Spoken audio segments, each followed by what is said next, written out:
الرحيم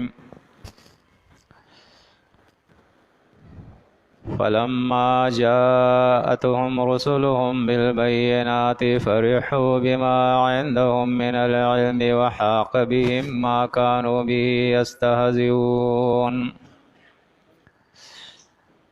فلما رأوا بأسنا قالوا آمنا بالله وحده وكفرنا بما كنا به مشركين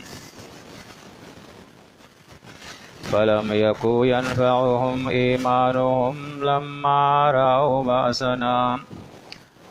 سنة الله التي قد خلت في عباده وخسر هنالك الكافرون.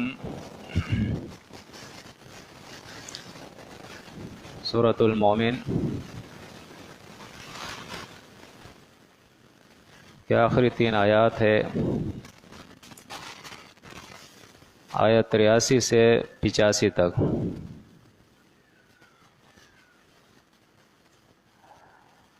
سورہ مومن کے اندر اللہ رب العزت نے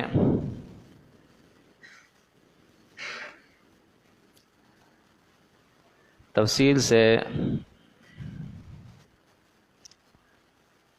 حق اور باطل کے درمیان جو کشمکش ہے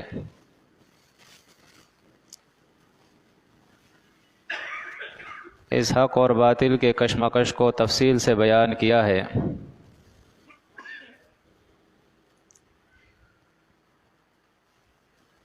اور دونوں کا انجام بھی بتا دیا۔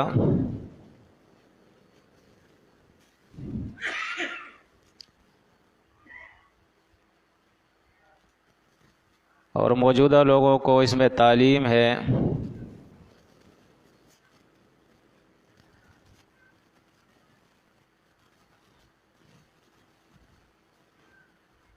کہ گزرے ہوئے لوگوں کو دیکھ لو،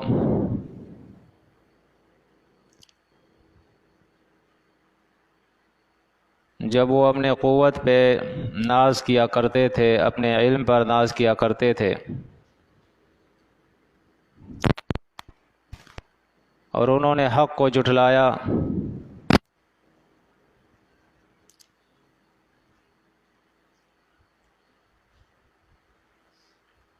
تو موجودہ لوگوں کو چاہیے کہ انسانی یہ تاریخ دیکھ لیں، اور یہ بھی دیکھ لے کیف کان عاقبۃ الذین من قبلہم، کہ ان سے پہلے جن لوگوں نے حق کا انکار کیا ہے، حق کی مخالفت کی، حق کا مقابلہ کیا، پھر ان کا انجام کیا ہوا؟ کانوا اکثر منہم واشد قوۃ وآثارا فی الارض، وہ ان سے قوت میں بھی زیادہ تھے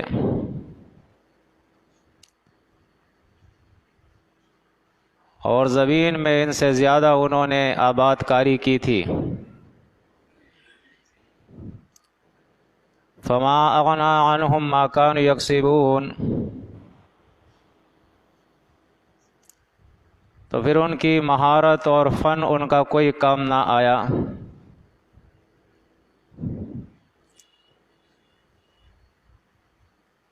جو آیتیں میں نے آپ کے سامنے تلاوت کی ہے،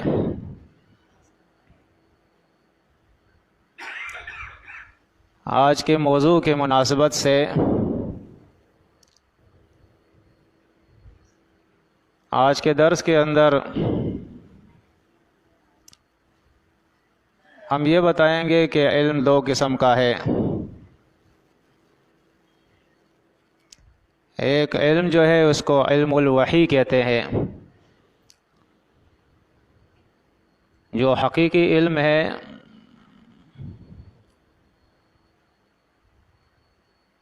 اور یہی وہ علم ہے جس علم کو اللہ رب العزت نے اپنے نبی پر اور مومنین پر فرض کیا ہے، جس کے لیے نبی کو یہ حکم دیا ہے قل ربی زدنی علما، کہ اللہ سے دعا کیجئے کہ اے میرا رب میرے علم کے اندر اضافہ فرما۔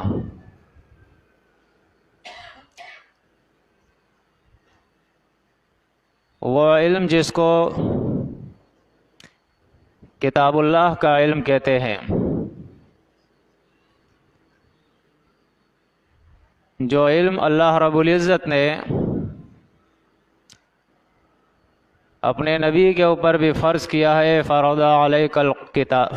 علیک القرآن، کہ اے نبی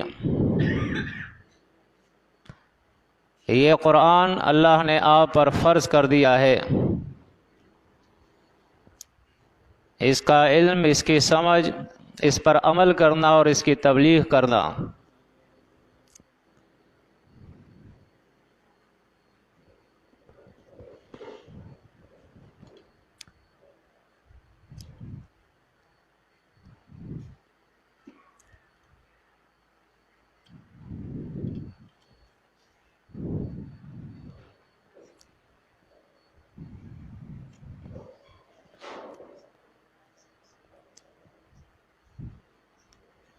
اس آیت کے اندر دونوں علموں کی وضاحت ہے۔ ایک وہ علم جو اللہ کی طرف سے انسانوں کو دیا گیا ہے،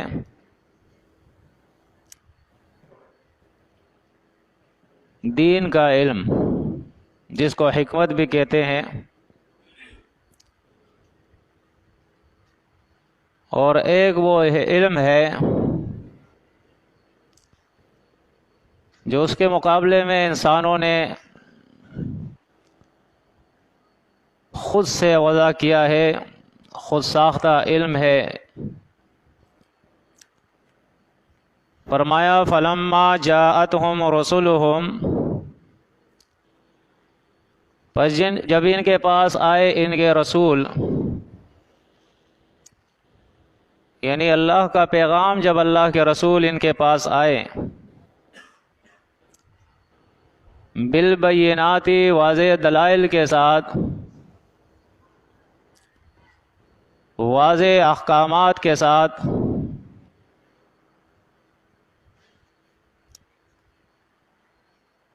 فرحوا بما عندهم من العلم،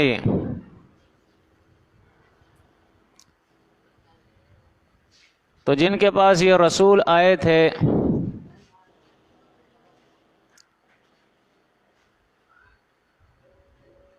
وہ اترائے ہیں، انہوں نے تکبر کیا ہے،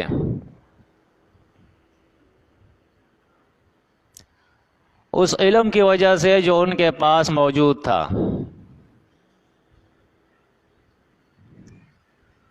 یعنی ایک وہ علم ہے جو نبی لے کر آئے ہیں، اور ایک وہ علم ہے جو اس وقت کے علماء کے پاس موجود تھا۔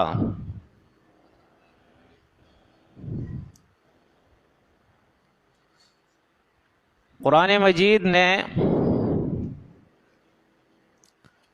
ان میں سے ہر دو قسم کے علماء کو علماء ضرور کہا ہے، لیکن ایک کو علماء حق اور ان کی صفت اور ان کی تعریف قرآن اور سنت کے اندر موجود ہے، اور یہی وہ لوگ ہیں اصل میں جن کو ورثۃ الانبیاء کہتے ہیں۔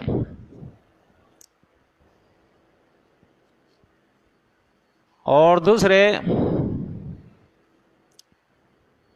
وہ علماء ہیں جن کو قرآن مجید نے علماء ضرور کہا ہے، لیکن وہ علماء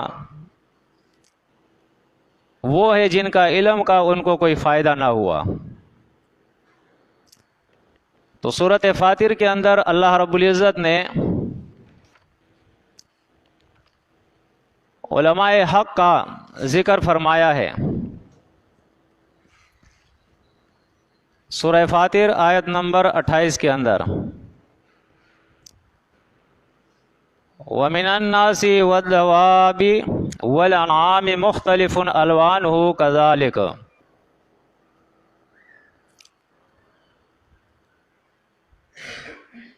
فرمایا اور بعض لوگوں میں سے، یعنی یہ وہ دلائل ہے جن کو دلائل عقلیہ کہتے ہیں،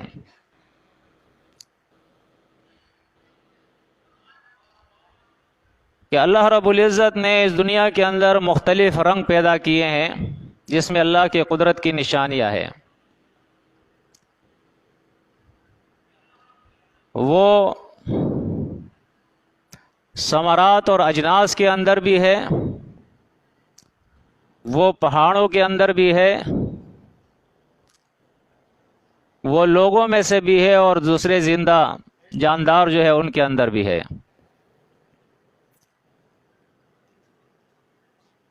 اور اسی طرح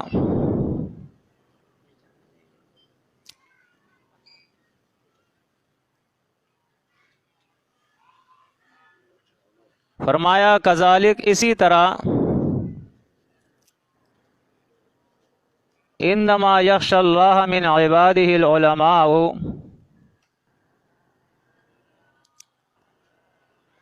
بے شک اللہ سے ڈرتے ہیں، اللہ کی خشیت رکھتے ہیں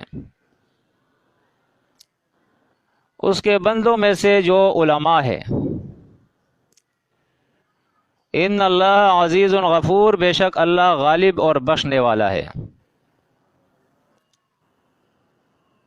تو یہ ہے اصل وہ علماء جن کو قرآن علماء کہتا ہے۔ پورے قرآن کے اندر علماء کا لفظ جو ہے وہ 2 جگہ آیا ہے۔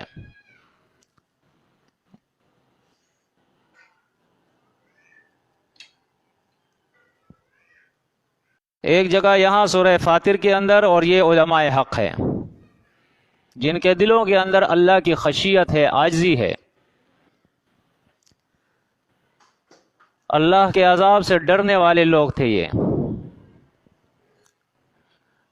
اور ان کی صفت اللہ نے بیان کی ہے، ان الذین یتلون کتاب اللہ، بے شک یہ وہ لوگ ہیں جو اللہ کی کتاب تلاوت کرتے ہیں۔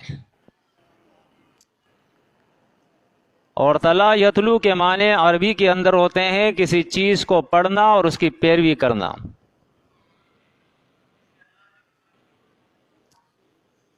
یعنی یہ وہ لوگ ہوتے ہیں حق تلاوتی ہی، جو تلاوت کا حق ادا کرتے ہیں، اللہ کی کتاب کا حق ادا کرتے ہیں۔ تو فرمایا یہ علماء حق اللہ کی کتاب پڑھتے ہیں اور اس کی پیروی کرتے ہیں۔ وَأَقَامُوا الصَّلَاةَ، صلاۃ قائم کرتے ہیں، وَأَنفَقُوا مِمَّا رَزَقْنَاهُمْ سِرًّا وَعَلَانِيَةً، اور جو کچھ اللہ نے ان کو دیا ہے، یعنی جان، مال، علم، وہ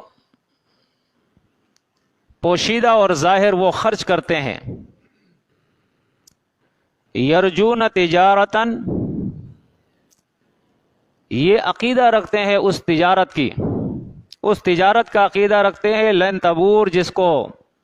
جس کی تباہی اور ہلاکت نہیں، جس کے لیے بربادی نہیں۔ تو یہ ہے وہ علماء جن کے اندر اللہ کی خشیت ہے، جو صلاۃ کی پابندی کرتے ہیں، اور جو کچھ اللہ نے ان کو عطا کیا ہے وہ اللہ کے راہ میں خرچ کرتے ہیں۔ اور جو کچھ یہ کرتے ہیں اس عقیدے کے ساتھ کرتے ہیں کہ ایک دن ان کو اللہ کے سامنے پیش ہونا ہے، اور جو دنیا کے اندر وہ محنت کر رہے ہیں اس تجارت پہ کبھی مان نہیں آئے گی، کبھی یہ تجارت جو ہے وہ نقصان دہ ثابت نہیں ہوگا۔ اور اگر ہم یہاں غور کریں تو علماء حق اور علماء باطل کے اندر یہ فرق واضح ہے کہ علماء حق اللہ کے راہ میں اپنا سب کچھ قربان کر دیتے ہیں، خرچ کر دیتے ہیں،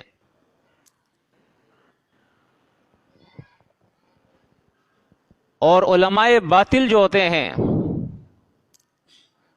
ان کے علم کا حصول جو ہے، اس کا مقصد جو ہے وہ یہی ہوتا ہے کہ وہ اس سے دنیا کو حاصل کریں۔ وہ خرچ نہیں کرتے ہیں بلکہ لوگوں سے مانگتے ہیں۔